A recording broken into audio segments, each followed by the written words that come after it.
Welcome aboard, everybody. It's great to have everybody here today. This is probably one of the biggest turnouts we've had. I think the reason is twofold. One, we sent an email to all 14,000 HypnoThoughts members. So if you've never been to Sunday live class before, it is absolutely fantastic to have you. And then, of course, the other reason, our guest tonight is David Snyder, who's one of the highest rated conference speakers at HypnoThoughts every single year. And the first time I met him, he was in a Spider-Man suit, and the fun has not stopped. So I'm excited about him being here. And Scott, I'm going to type in the chat box. Will you introduce our guest tonight? Yeah, absolutely. And Richard, mute your chat room because we can hear it beeping. Hello, everybody. Happy Sunday night. I hope you guys had a great weekend. Like Richard said, tonight's guest is David Snyder. Now, just a quick backstory. David Snyder and I have known each other forever. We've known each other as long as Richard Clark, David Snyder, and I all met on the same day at an event designed for hypnotists to share ideas for free. And it's wonderful that we are doing this tonight. David and I were teaching together and being taught by each other and being taught by others every Tuesday night for a number of years. And so it's really fun to have a guy who I've known for a long time on the show tonight. David Snyder, how are you? I am amazing, Scott, getting better all the time, and thank you so much for having me. I look at you and I keep remembering that day back in Long Beach at the Student Union. Yeah. Where 4 or 5 guys walked in, this funky redheaded dude, this pale kid, and this guy who wouldn't stop smoking. Yeah. We just sat around shooting about, talking about, wouldn't it be cool if we could do this? And maybe we want to do that. And I look back and I tell this story every time I go to HypnoThoughts, because HypnoThoughts, and I give all the credit to you and Richard, is really the materialization of what we started in LA back in the early part of the century. And it's just amazing to see how you've taken it worldwide on a level that most of us have never even contemplated. At least at that time, we certainly didn't know what we were looking at. So, as thrilled as I am to be here and to share these things with you, and I'm looking at Richard manning the chat room, thank you for having me. I'm truly grateful to be here and to be able to, receive such a wonderful welcome from everybody. So. And by the way, since I am in the chat room, what I want people to do is ask you questions. Now, if you're not familiar with David's work, David is an expert in conversational hypnosis. There are a lot of people out there who hold themselves out as an expert on conversational hypnosis. I have not known David for as long as Scott, but I've known him I think I probably met you in about 2007, so probably 7 or 8 years ago. And he's always been intriguing to me, and I have always thought he's one of the best teachers of conversational hypnosis. So tonight is a great night to ask questions about stealthy methods of hypnosis. Is that a good starting point for you, David? Always a good place to start. And also, David's been an instructor longer than he's been doing hypnosis instruction. David's also a martial arts instructor, and I think that's important in what we're talking about tonight, because one of the things that I've watched David teach. I don't know how many dozens and dozens of times we've watched each other. I've watched you teach some of the same stuff over and over, just because of how we had things set up. You do a wonderful job of taking complex things and breaking them down into their parts, I guess. For because I'm not that smart. I have to figure out how to make it so I wouldn't be able to do it. You set it up wonderfully, much like a martial art, where first it's a punch, and then it's a kick, and there's a block and a punch, and then you get to the point where the person knows how to put these pieces together in different orders. So it's really fun to watch David teach, and like Richard Narn's already said, he is consistently one of the highest rated speakers we have in HypnoThoughts. Specifically for one of the reasons he's recording this is that he gives the students what they want. And so if you guys are in the chat room right now and you want to hear about conversational hypnosis, you guys have questions about it, or want to send us in a direction first, go ahead, Richard Nonberg. So the first question I have is this: tell me what conversational hypnosis is, and then the first question that already came in is, how do you get consent for conversational hypnosis? I think both of those are great questions, David. Okay. Well, first and foremost, in my classes we all know about this concept called the hypnotic contract, yes? Mm-hmm. Okay. Well, in the world according to David, which is what I call our unique, twisted, psychotic approach to doing things, we have two kinds of hypnotic contracts. And both of them are an agreement, but one is very overt and above board. It's the one we're all familiar with, and that is simply, I'm the hypnotist, you're the subject, I promise to do everything in my power to get you the change that you came for and keep you safe. And your job is to simply follow my instructions to the best of your ability with the right attitude. We're all very familiar with some variation of that hypnotic contract. The other hypnotic contract is an unconscious agreement, actually, between a human nervous system and another human nervous system. And the form it takes is actually very, very simple. I give an instruction, you comply. If they do what you tell them, then you have a contract. It's really that quite simple. Now, how do you leverage that? It's very simple. You have to remember that the human nervous system is always pleasure-driven or pain-driven. And the simpler and less threatening the instructions, the more rapidly the system tends to comply because it gets what it wants. And that's the secret.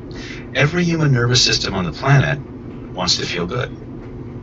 Wait, break that down again, because I think that's worth repeating. That's really useful. The simpler it is, the less simpler it is. The simpler it is, the more readily and pleasure or feel-goody it is, the more rapidly the nervous system tends to comply. Nothing feels better to the human nervous system than having itself reflected back to it. Right? And that particular pattern manifests at every single level of the human nervous system, at every single level of human experience. So when you get consent, the idea is to remember that the systems that I teach have tremendous potential for misuse, but I don't train those people. Okay, but I'm not a hypnosis cop either. As a rule, the people who are going to use this with malevolent intent don't stay around my trainings. They don't have the patience for it. Even as simple as our stuff is, you can feel the energy coming off those people the minute they walk in, and it's not a fit for them. Our job is to simply find out what people actually want and show them in very clean, simple, pleasure-laden ways how to get what they want by doing what we want them to do. As long as we can do that in a way that their nervous system calibrates that they're getting it, they will pretty much do what you want them to do out of default. Great. So, what you're talking about makes sense to me. And as you're explaining it, your contract that's more covert, are there times where you give an instruction, they follow, you give an instruction, they follow? Does that get broken, and then what do? How far do you back up to reestablish? What's that look like? I'm going to pay attention to the responses I'm getting verbally and non-verbally from people. And remember that the body and the mind always answer first before the words come out of the mouth. So many times, if you're paying attention properly and you've done the state control work, which I know you have been thoroughly trained in, we have pretty interesting stories that we won't mention on this particular, as they see the blush coming up on Scott's face. A little bit. Oh. But I do tell those stories in our covert trainings because but be that as it may, they're good stories. They're very good stories. And and coming from somebody who had absolutely no idea. See, I'm opening a massive loop here, but what the hell did you teach this guy, right? Considering you didn't actually know what the ramifications of what I was teaching you were going to be. Right? And the rest is kind of history. Unfortunately, we documented it. But getting back to when I'm watching and paying attention to another person, I'm not just paying attention to them on a visual level. I have connected proprioceptively, and there's a big word I'm throwing out there, with their system. The science that backs up what I'm teaching is at a site called heartmath.org. Now, a lot of people, I've mentioned it many, many times over the past few years, the science behind heart entrainment, or they call coherence, is irrefutable. It's incredibly powerful, and it's the basis of the conversational system that we teach. The last thing we're going to teach you is language, because the most powerful modulator of hypnotic experience is the body. So when I connect with somebody, I'm going to know by the feeling changes in my body, as well as the feelings I generate within them, what perceptual filters they're going to bring to bear on whatever I say. And if I get a disconnect, then I know I have to back up and pace and pace and pace until I've got the feeling back that I want them to have. Does that make it clear? It does to me, but yeah, go ahead, Vanguard. Let me ask you a question, kind of in practical terms. I know now you work with your wife, who is a chiropractor or acupuncturist. So you're working you're working in her clinic with her, and you're dealing with medical issues, along with emotional issues, along with behavioral issues. How can we conceptualize this conversational hypnosis as more than a party trick? What type of client makes an appointment with David Snyder? Usually a lot of people who've seen me on YouTube, and nobody else has been able to help them. I have a lot of work. I credit a lot of the things that I do, even though he's not a conversational hypnotist. I learned a tremendous amount from Stephen Parkhill, the man who wrote Answer Cancer. And for many years, I was doing my conversational hypnosis in a separate funnel as I was my regression type hypnosis, dealing with chronic illness and things like that. And over time, they became more and more integrated.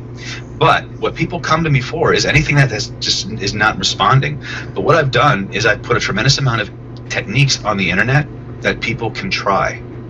And they've used these things on everything from math phobias to heart blockages, like arterial blockages, and all points in between. I have a gentleman down here at Scripps La Jolla. He works in the post-trauma treatment center. He uses it on 8 out of 10 things that come in through the emergency room because it's faster than drugs. So I get a lot of, I'm going to be working with a gentleman with chronic obstructive pulmonary disorder. We've done herpes outbreaks, scoliosis, anything that is not responding to conventional treatment. Those are the people who either through the internet or through word of mouth, they're the ones that wind up in my clinic. And they don't care, Richard. They really don't care if I wave a dead chicken over their head, as long as they feel better when the session's done. So what is your session? How much of your session is eyes closed work, and how much of your session will the person with the eyes open work? Well, the hypnosis begins the minute they reach out for a consultation, okay? And we frame it in a very specific way. And I would highly recommend that anybody listening who sees patients frame what they do in the sense of the client has to prove themselves to you as the hypnotist, right? And we have a very specific way that we frame that, in that the blurb that we give is we offer all prospective clients a free 30-minute consultation to determine if your case is a fit for our methods. After you pass our evaluation, we'll discuss strategies for getting your situation resolved in the shortest amount of time possible. So just that frame shift starts to subtly create the idea that they have to follow instructions, right? We remember, as a hypnotist, whether we're therapists, whether we're conversational operators, whether we're more advanced covert hypnosis, nothing happens until the client does what you say. They don't have to believe, they just have to follow instructions. So on a covert level, we need to start thinking not just in terms of the words that we use, but how are they going to, what has to be true in order for my words to be true? And then what has to be true for that to be true? So we start thinking, and I actually talked about this in my last training, after a while, you start thinking in presuppositions. You start thinking 4 and 5 levels of what has to be true for X, Y, and Z to be a natural consequence or a natural conclusion from that. And so that's how things evolved over time. That's getting out into the ozone a little bit. But the people who come to me, the way we look at it is I start screening them and I start testing them for compliance and layering in, utilizing conversational hypnosis the moment they come in. But I'm doing it in such a way that they're somatically engaged. That means I'm getting their body involved. They have no idea they're in hypnosis. Okay? The most classical thing that I do after I've had them talk about their problem for 20 minutes, which is important strategically, is I get them up and I do a heavy hand, light hand, right? That's the first one, because again, just like most of us are taught, I want to know, are they more appropriate to direct suggestion or indirect suggestion? But most importantly, what I'm looking for is how rapidly and how easily do they follow the instructions. If you get someone that starts to go through a process and every time you stop speaking for a second or two, they stop doing what you've told them to do, that's someone who's going to bump out at every conceivable opportunity. You're going to waste a tremendous amount of time working with that client. Now, most of us are so starved for clients that we'll take the problematic ones because we just want to pay the rent, right? We need to start changing that a little bit. We want to work with the people that we know we can help. And that's, in my clinic, that's what it's about. I know I can help anybody who can follow the instructions, but not everybody can or is willing to follow the instructions. So that's the first thing we do. The second thing is, and if you go to my videos, you'll see me do this all the time. It's a hybrid of NLP, conversational hypnosis technique. I'll break it down a little bit, but I could spend probably an hour unpacking all the subtleties linguistically that are going on in that. But what I do is I have them remember a time in their life when they felt tremendously good. I have them point to where they feel it in their body, right? That's already got the brain lit up differently than most hypnotists do. Because what we do most of the time in hypnotherapy, or traditional hypnotherapy, is a guy's a vegetable in a chair. The girl's a vegetable in the chair. They're just very quiescent in the chair. I want them active. I want as much of the cortexes and levels of the brain active and integrated and focused to the same result as possible. And that starts from the moment they walk in. So they point to it physically, and then I have them reach out and imagine that there's a picture connected to that feeling floating in the space around them.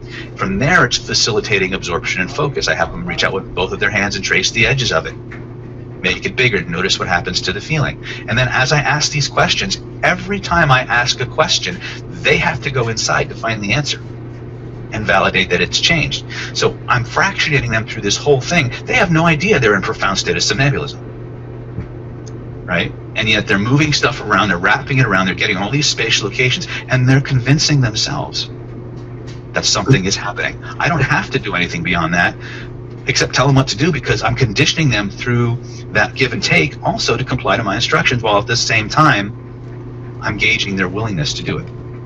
And let me just interrupt you real quick. I know some people have joined us a little bit late.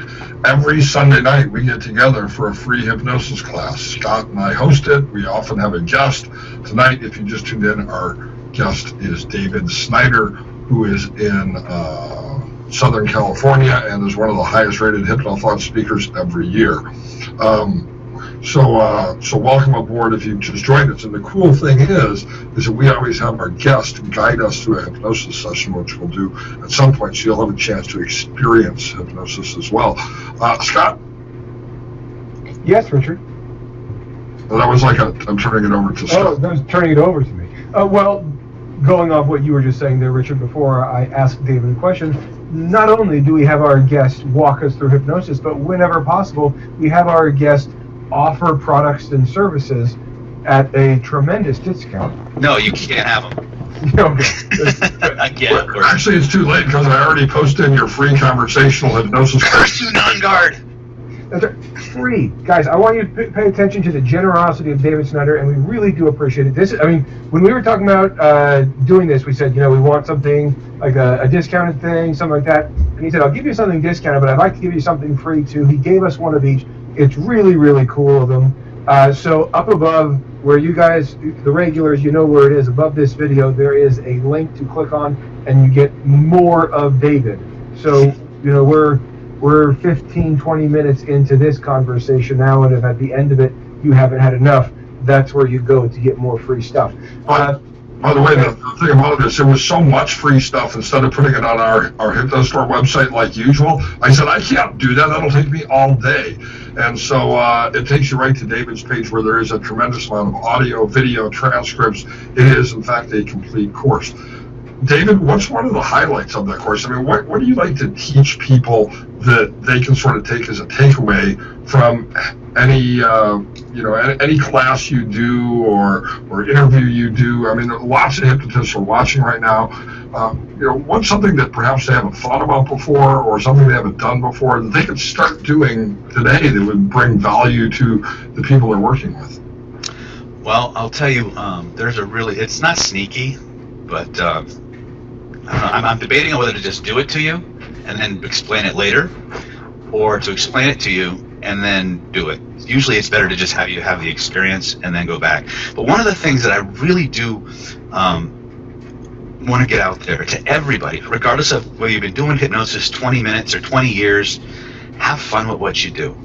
Be passionate about what you do. Get playful.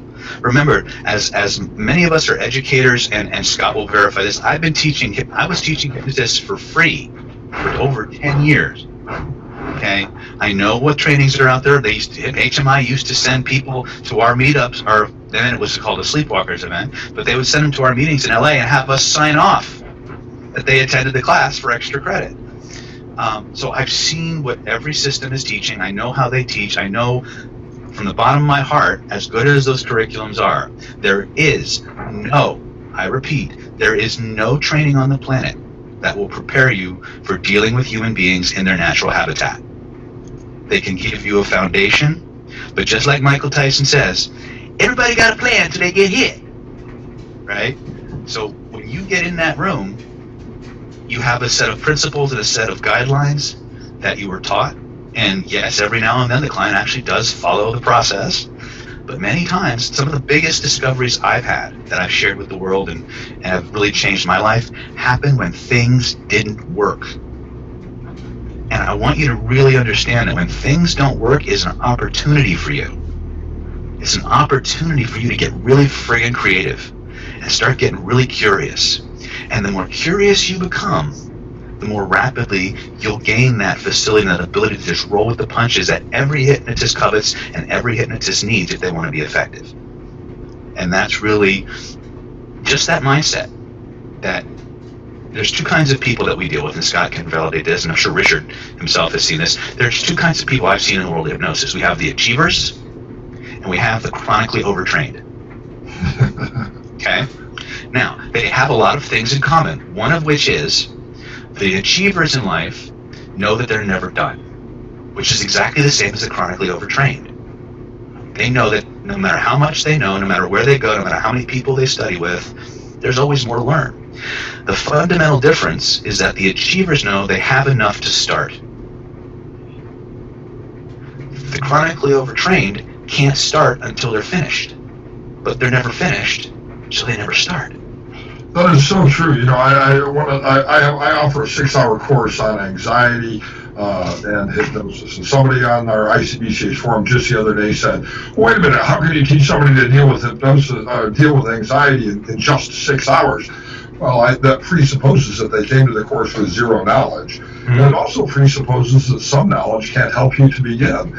And if I waited until I was always ready to work with every one of my clients, I would never work with any clients. Sure. So I think that we need to recognize that any professional who takes a course, every course somewhere has to be their first course, and they're always going to add to that.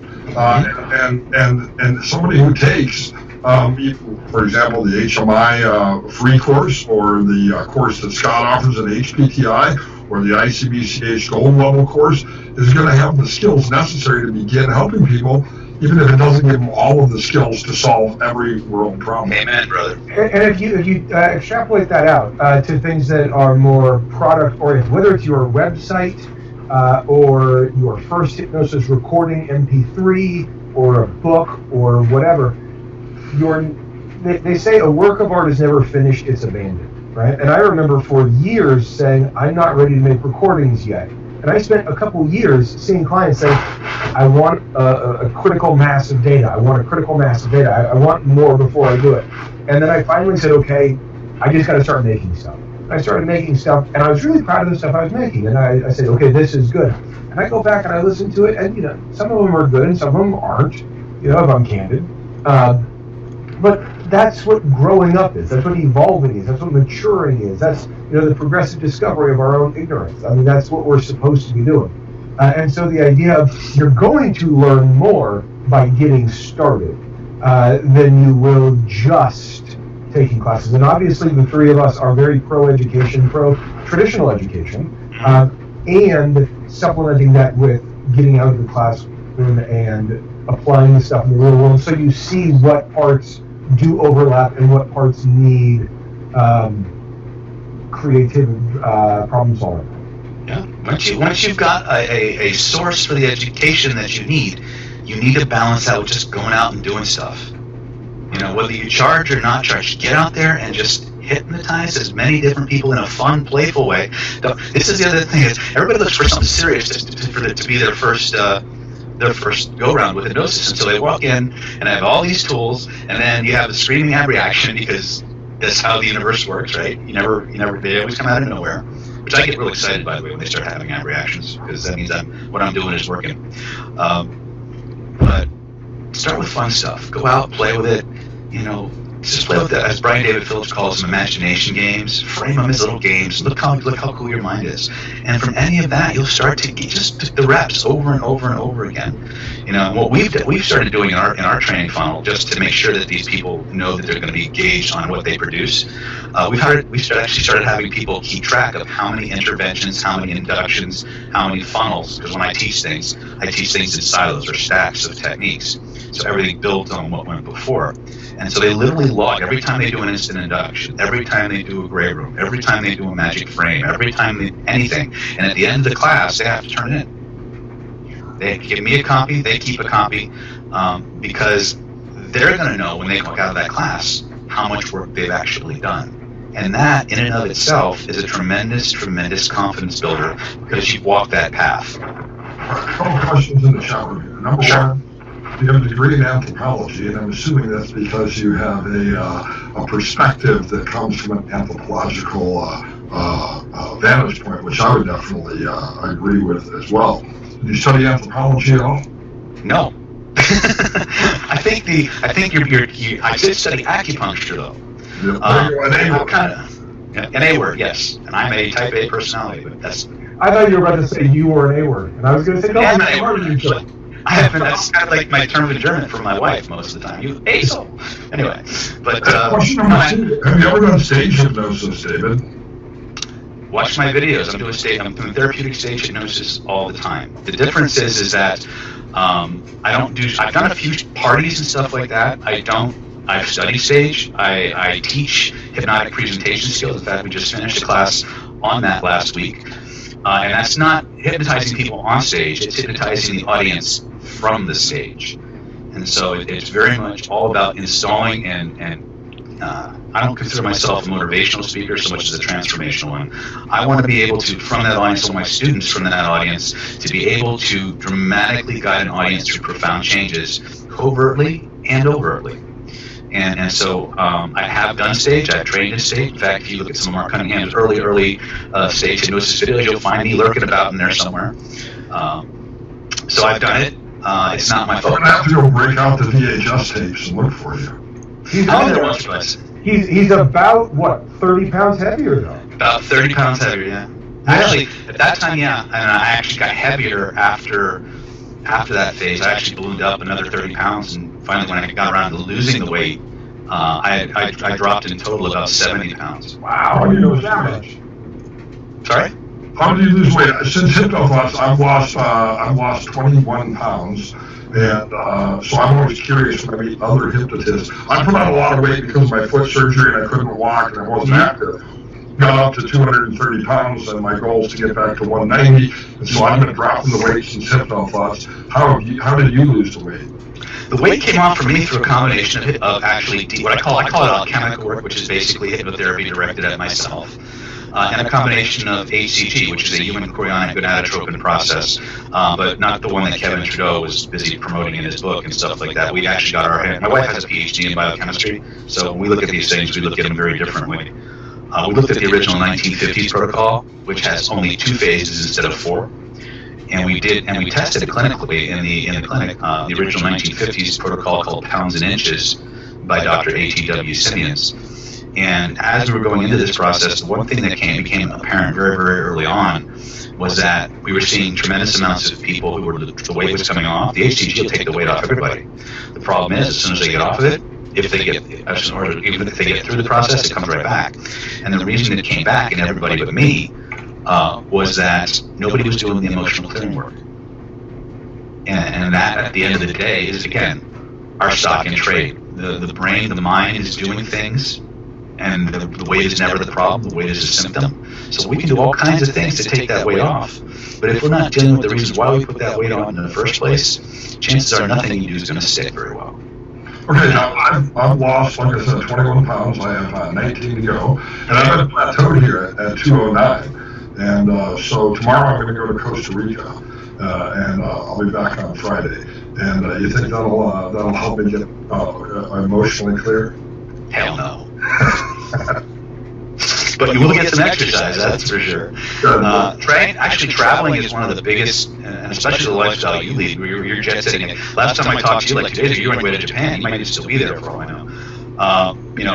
That kind of traveling will pack the weight on you. So unless you're taking really, really significant steps to maintain what you're doing, you're fighting an uphill battle. But that again goes back to, have you done the emotional clearing work? Have you changed the self-image to one that supports a healthy eating plan? Have you neutralized the reasons why you put the weight on in the first place at a psycho-emotional level?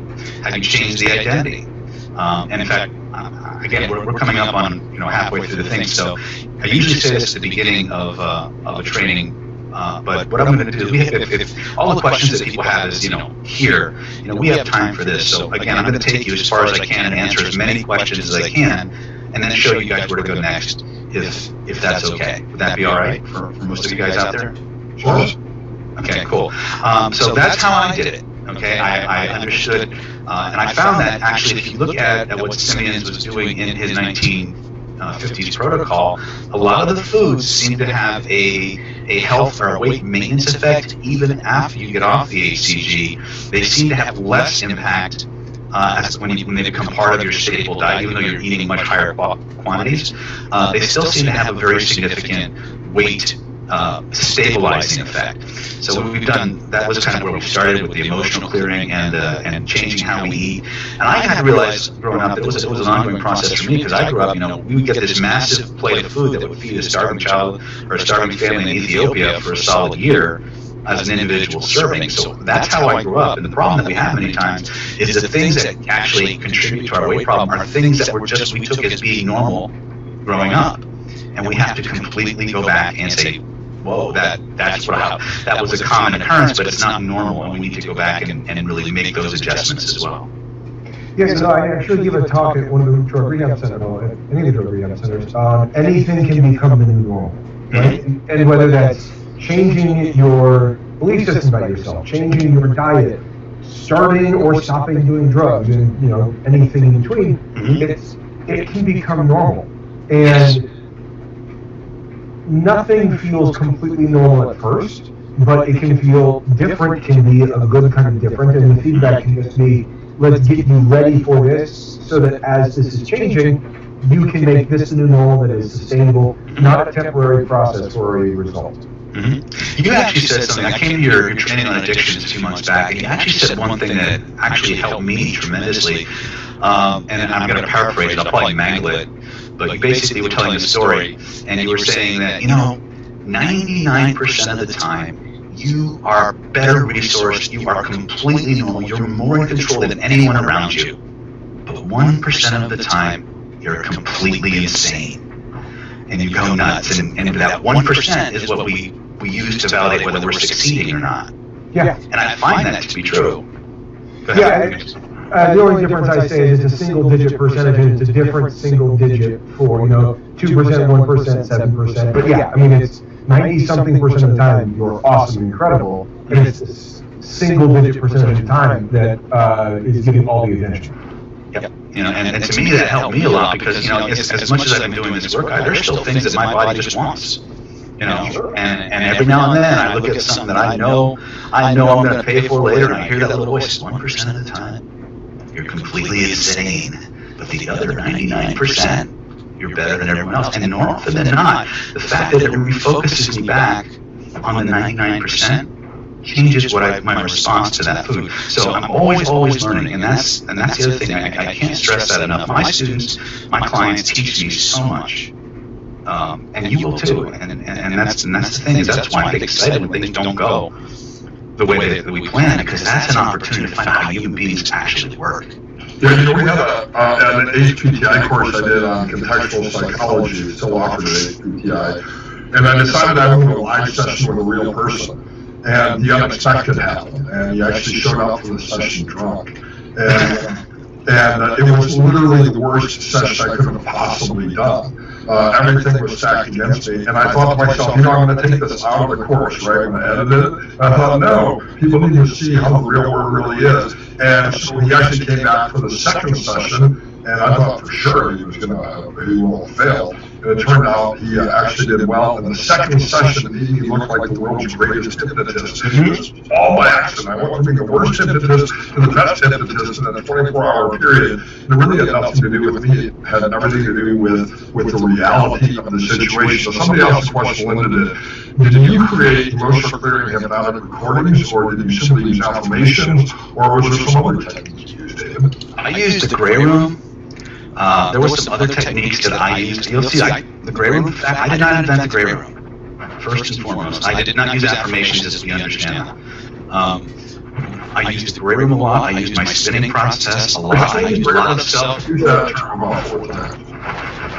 What's that? Walk them through what the gray room is. I know what it is, but explain to them what the gray room process is. Actually, you know what? What if it's all right? What if you walk everyone through the gray room process at the end of it? Let's do that. Let's do that. It's a wonderful technique. That should be our hypnosis session at the end of tonight. So when you were doing the gray room or whatever technique for everyone else, were you recording it and listening to it? Were you saying it to yourself? Were you imagining it? Realistically, what did you do? At first I did a recording, but then I started to screw this. This is not what I do with my clients. Why the hell am I doing it with myself? And this is, again, where in the world according to David, where you'll see some significant changes in how I approach hypnosis, which has a lot of stage elements to it. And that's the idea of somatic engagement. The idea is, if we all know that anything that, and again, this is an old chestnut that's been around forever, anything that presupposes a trance causes a trance. And everybody goes, yeah, that's right. And you ask them what it means, and they go, because NLP loves to complicate shit. But anything that relies on trance in order to manifest has to cause the trance first. When you play pretend as a little kid, right? Nobody told you to close your eyes and relax until you couldn't open them anymore. You just went, right? And everybody remembers what it was like to be a little kid. In fact, you'll hear me ask the audience, how many people have ever been little children? And right away, you tell right from the get-go who's going to be a player and who's not. Because the ones who are going to be resistant or who are going to have smart guy syndrome, you're going to see them go, right? The rest of them will laugh and they'll go, oh, I was a kid. And then we start talking about how we play pretend. Our processes work because we get playful and we play pretend and we get the body involved. 3 levels. We have vivification, construct, and strategic suggestion that are the building blocks, and they're all in the gray room. So when I started working on these things, I was doing a combination of gray room work, magic frame, which I often use right after gray room, and you'll see it on a lot of my videos. And then I would go into self-directed regression. And basically what happens there is it's basically the abreactive affect-rich technique. I would find something that made me feel bad. I would point to where I felt it, and I would amplify it. And I would just go head first into it, and I would let those feelings come up and let them come out, doing what Richard likes to call mindfulness, but allowing all those feelings to percolate out. And literally, because I've done so many regressions on so many different people, I was comfortable doing that with myself. And I still had to make some modifications because there's a conscious mind that wants to analyze shit, right? And that's one of the big challenges when you're doing self-directed regression. But after a while, weird stuff started to happen. I mean, like really weird stuff. The body would start to contort, it would start to move, start to all of these things. There were times when I laid in my room, on the bed for an hour, twitching like somebody stuck a car battery up my butt or something, because the body was releasing all of these very intensely held emotional things. And the key is we actually have to know what they are. That's the cool part. More often than not, the information we need to resolve this stuff is behind the emotion. We're so busy stuffing the emotion down, we don't get to the perspectives of the information that will allow us to reprocess that experience anyway. So for me, it was a combination of the nice thing about the gray room is you don't have to know what any of that shit is. Often called blind therapy, right? Yes, often called blind therapy. The best part is once you have that construct, you can do anything you want within that construct, and they're profoundly somnambulistic. And you can go into deep regressive work. You can go into more blind therapy if you want. You can go into there's some stuff that I blatantly stolen from Soviet sports psychology. The same monogenic system that they used to sweep the Olympics back in the 70s and 80s. There's a book called Red Gold that if you can find a copy of that book, anybody who does sports hypnosis, performance enhancement, you need a copy of that book. Okay, it has got some of the most powerful change processes that can be both self-directed and as part of your hypnotic therapy style I've ever seen. And so when you see things like the procrastination blaster or what I call the garden, those are directly stolen from the book Red Gold, which by the way is not openly available, costs about $200, but if you can get a PDF, It's worth its weight in gold. No, I'm actually not Amazon. I'm not seeing any used copies anywhere. Now I'm going to have to go to check ebooks, which is my source for rare non-print books. Yeah, I'm constantly just accumulating information and sorting through it and field testing and trying to find out new and better ways to do things. And the best part is, you guys know this, after a while, after 200-300 patients or clients or whatever, certain patterns start to emerge. And the patterns become a reliable way of guiding and navigating the process. You know, I heard a doctor I was talking with, I asked this doctor about something that I had read, and I said, this seems kind of hokey to me, but, you know, explain it to me and all that. And she says to me, she goes, no, that's hokey bullshit. And I said, okay, that's what I thought. I thought it was something that was based on something. And she said, look, and this is the real takeaway that she said. She said, everywhere I sit in my life, next to me is a pile of research or reading on this topic. And so I'm very well informed on it, and I'm more informed on it every single day. So if you have any questions on it, please don't go to the internet, go to me. I can sift through it faster. Mm-hmm. And I really like the idea that this woman who was legitimately recognized nationally as an authority, and and maybe even an expert, in the medical field, top 10, top 20 in the country kind of person. Everywhere she went was a pile to make it easy for her to learn more. And I just love that as an idea. And going back to the idea of the people that are the really successful versus the overly trained, she's doing and still learning, and I love that. But we are quickly running out of time. So what if Richard and I turn off our mics and our cameras so that we are not distractions, and you walk everyone through the great room? Some people tune in late. You can go back and rewind and watch the beginning. Every Sunday night we get together for a hypnosis class, interview some people. Scott and I share techniques. We guide everyone through a process of hypnosis. So thank you for joining us, and please let your friends know about this class next week. It's been great to have such an awesome turnout for David Snyder. Thank you so much. We present David Snyder. Ladies and gentlemen, please make yourselves comfortable. Make sure your cell phones are off. Make sure that the cat's not going to run across the keyboard. Close your eyes, take a deep breath in. Let that breath out with a sigh. Deeper and deeper with every breath you take and every beat of your heart. All I'd like you to do is relax. Let go. And listen to the sound of my voice. As you listen to the sound of my voice, any sounds you hear other than the sounds of my voice, or simply the sounds of your environment or my environment, perhaps Richard or Scott doing something in the background, they're not going to disturb or distract you in any way. In fact, all they're going to do is signal you to relax, to let go, and just go deep. So in a moment, not yet, but in just a moment, I'm going to ask you to focus all of your attention on the lids of your eyes. And I'd like you to begin to relax those tiny muscles in your eyelids. I'd like you to relax them so fully, so completely. Make them so completely relaxed that you couldn't actually open them without putting more tension back into them. And when you know you've got them that relaxed, all I want you to do is give them a little test, just to be sure. And then stop testing. Let that level of relaxation flow from the top of your head all the way down to the tips of your toes. Deeper and deeper with every breath you take and every beat of your heart. Just allow yourself to let go, drifting, dreaming, floating, guided by the sound of my voice. So in a moment, not yet, but in just a moment, I'd like you to use that amazing imagination of yours. I'd like you to imagine, if you would, for me, that while keeping your physical eyelids stuck all the way closed, what I'd like you to do now is use that imagination and open only your imaginary eyes. Each and every time I say open your imaginary eyes all the way up, all I want you to do is open those imaginary eyes as bright and as wide as you can. When you say close those imaginary eyes all the way down, all I want you to do is allow those imaginary eyes to close all the way down. 10 times deeper with each and every closure. I just want you to allow those wonderful sensations, those wonderful feelings of relaxation to double, triple, maybe even quadruple So in a moment, not yet, but in just a moment, I'm going to ask you to open your imaginary eyes all the way up. Close those imaginary eyes all the way down. Deeper and deeper and deeper still.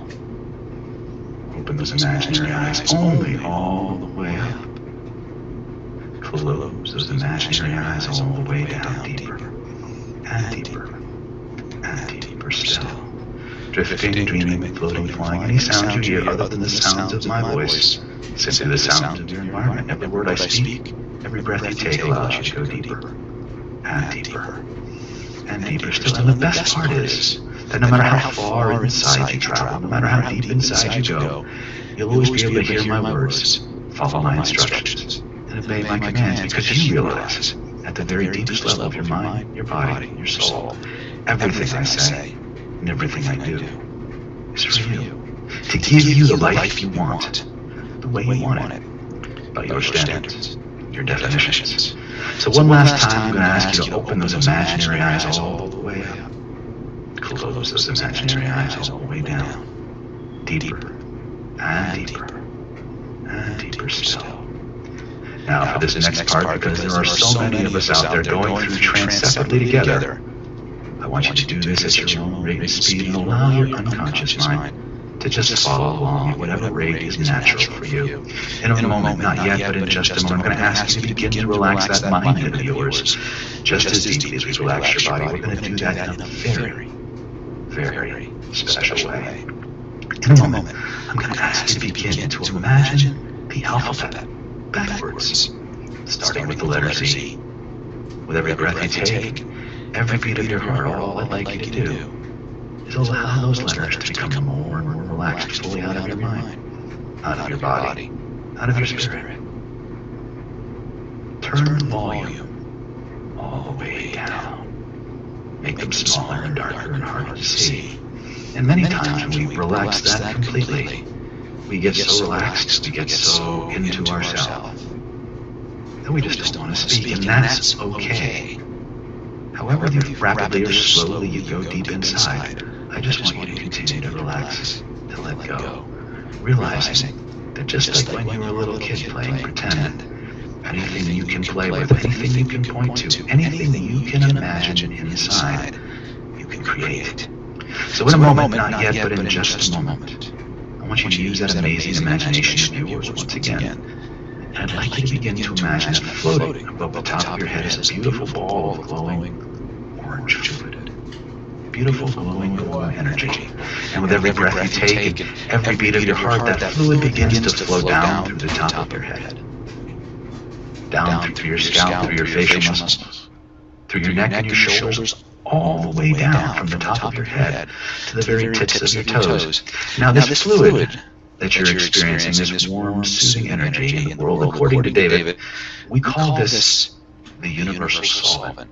And as it fills you up like water or liquid would fill up a hollow glass tube, the universal solvent has some very, very, very special properties.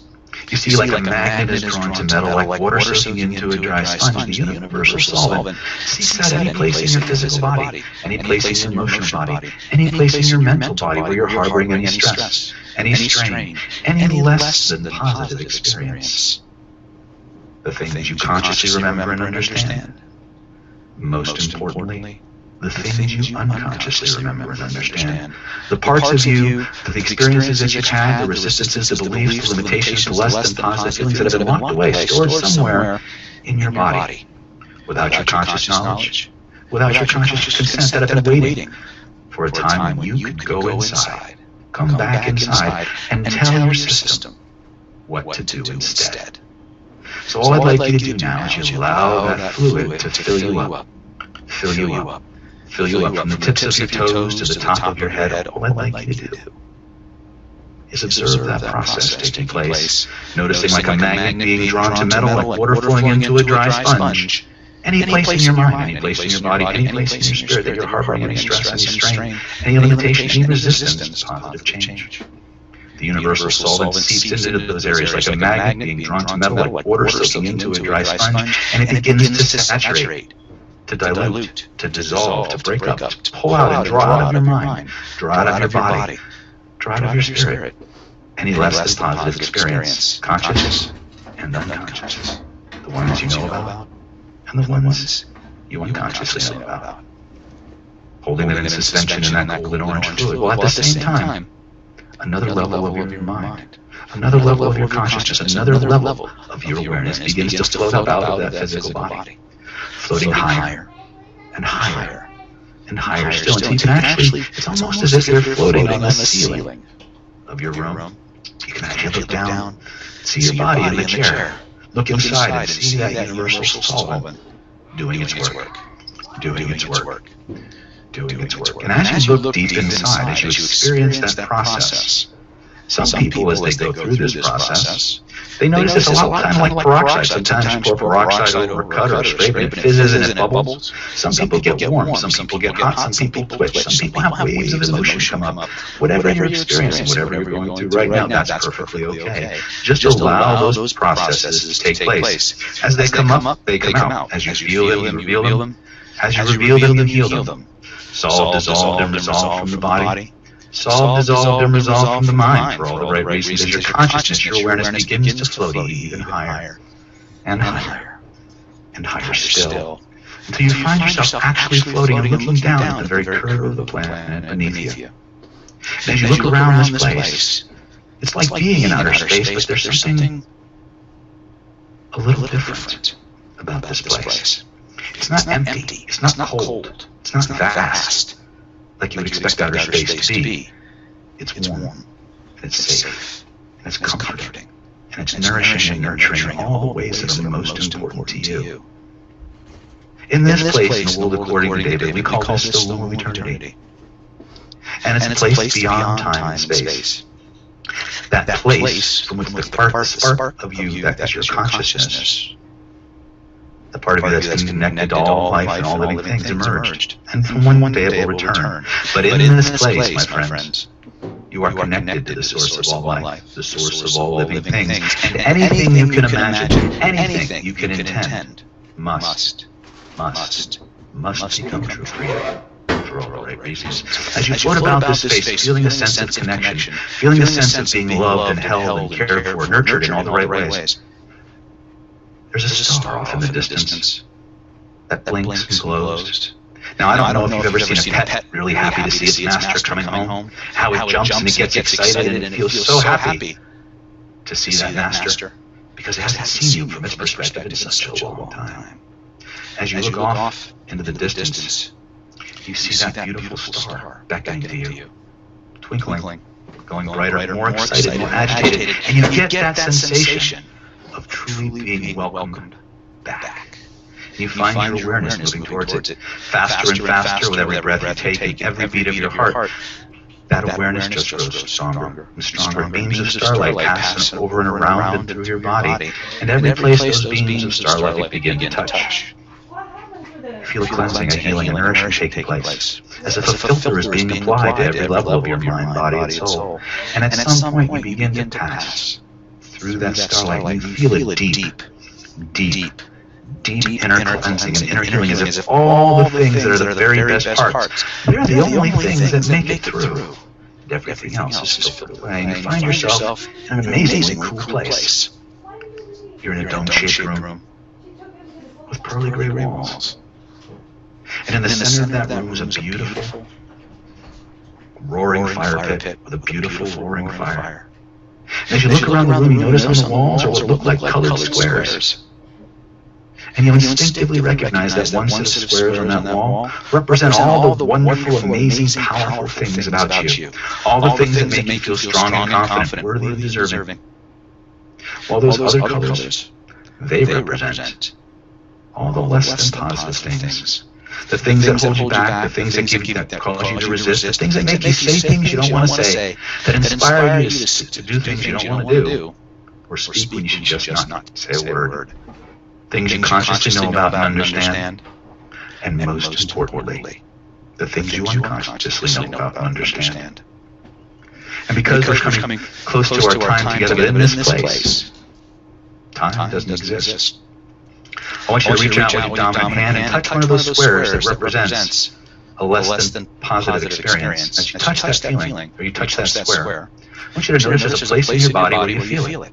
And I want you to point to it. And when you're ready, I want you to reach over, rip that square off the wall, and begin to crumple it up. And as you crumple it up, I want you to notice that feeling in your body begin to shift and change. Begin to morph, to loosen up. And when you're finally ready, you know it's ready. I want you to walk over to that fire pit, and all I want you to do is throw it in that fire. Feel that fire race up. Feel it jump in size and strength, force and magnitude. Feel that feeling in your body begin to shift and fade and diminish. Don't try to measure it. Don't try to manage it. Just allow that process to take place, to continue. And when you know it's done, try to bring the old feeling back. And notice what happens instead. And when you're convinced it's not coming back, in fact, you may notice it only gets better, all I want you to do for the next 60 seconds is go through every part of this gray room. Make sure you look under all the positive squares. Sometimes that stuff gets misfiled. And all I want you to do is reach up with your dominant hand, rip it off the wall, crumple it up, throw it in the fire. Feel the release. Feel the rush of energy wash over and around you and through you. Solving, dissolving, and resolving those things from the body. Solving and dissolving those things from the mind. And just keep going until you know they're all done. Feeling every cell, every nerve, every atom bathed in everything it most wants and everything it most needs. That you can remain in this place and you can return to this place anytime you want to. Simply by playing pretend. And if you can point to where you feel it, you can change it. So in a moment, not yet, but in just a moment, I'm going to count from 1 to 5. As I count from 1 to 5, you're going to find yourself returning to this place we call reality, bringing all these transformations, revelations, and educations with you, bringing with you a new sense of empowerment, a new sense of capability, a new sense of really being able to do this. Number 1. Feel yourself returning to this place we call reality, bringing with you a brand new reality, a reality where you're the one that knows how to do this. Feel yourself floating down back into that physical body, a body that has been rapidly being cleansed and healed, purged, nourished for all the right reasons. 2, feel those little openings Come on, I'll get her at the more. tips of your toes and the ends of your fingers, beginning to open wide, allowing that universal solvent to drain away, taking with it all the stress, all the strain, all the less positive experiences, leaving you fresh and cleansed and Come on, healed I'll from the give you this. I inside. promise I will buy her more. 2, all of my suggestions from me to you, from your very unconscious mind, are 10 times more powerful. 10 times more pervasive, 10 times more permanent in every way, locked into that level of your nervous system that most desires, wants, can implement and facilitate these changes for the good of yourself and all concerned. Number 3, always at least 3 ways to overcome any situation, obstacle, or circumstance that you may face. Always at least 3 solutions to any problem you need to solve in your other than conscious mind. Well, now you easily, effortlessly, and automatically generate those solutions in the quickest, easiest, most effective way for the good of yourself. No concerned. Number 4. Because it's all for you, ladies and gentlemen. You asked for it, you gave me the time, you followed the instructions, you obeyed the commands, you've tested the results, you've earned the rewards. It's true for you now. On the next count, you can emerge from this state only at the rate of speed you know you've got it. Only at the rate of speed that every level of your mind, body, and soul is in full agreement, full harmony, full accord with all the instructions, transformations, educations, and revelations you've received, ones you consciously know about and understand. Most importantly, the ones you unconsciously know about and understand. At peace with yourself, the world, and everyone in it. Feeling good all over, glad to be alive. Number 5, take your time. Come on back. Notice how good you feel. Around the threes. 3s in the chat room. By the way, threes on why it's the way we clap in the chat room. Round of applause. Give this Snyder. She's holding 3 threes. 2 threes. If I'm holding up 3 faces, it's a whole different trick. Lots of fun. It's all good to be. Cool. Yeah. Lots of fun. Remember, everybody, a couple of quick reminders. Number 1, above us in the video, right there on the website, is a link that will take you to David's site because there's just so much stuff. We couldn't port it into the Hypno store in a reasonable amount of time. That's how generous he's being, which we think is awesome. As I say every week, keep the requests coming, keep the suggestions coming. This is your time, and we've got this wonderful momentum. You guys requesting stuff, and we're bringing it to you. So keep sending me messages on Facebook if you want stuff. Anything you heard that you want to talk about tonight, obviously you can go to Hypno Thoughts and ask questions, and we can have chats and discussions there. Richard, I'll let you sign off and say once again thank you to David Snyder. Thank you, guys. And thank you very much, David Snyder. One of the great things about David is he's one of the most successful people in Hypnosis. So feel free to post over there if you have any questions for David. Take advantage of both of those offers as well. One for his free course, but the $500 self-mastery supercharged course. I think he had it on a promo at Hypnosis for $200 and some bucks. And I told him, gotta be 97, and he said, okay. So that is not going to last long. That will be a flash sale. So take advantage of it today. You guys have been a lovely audience. We'd love to take you home with us, except we're already at home. David, thank you. Thank you, guys. Talk to you soon. Talk to you soon.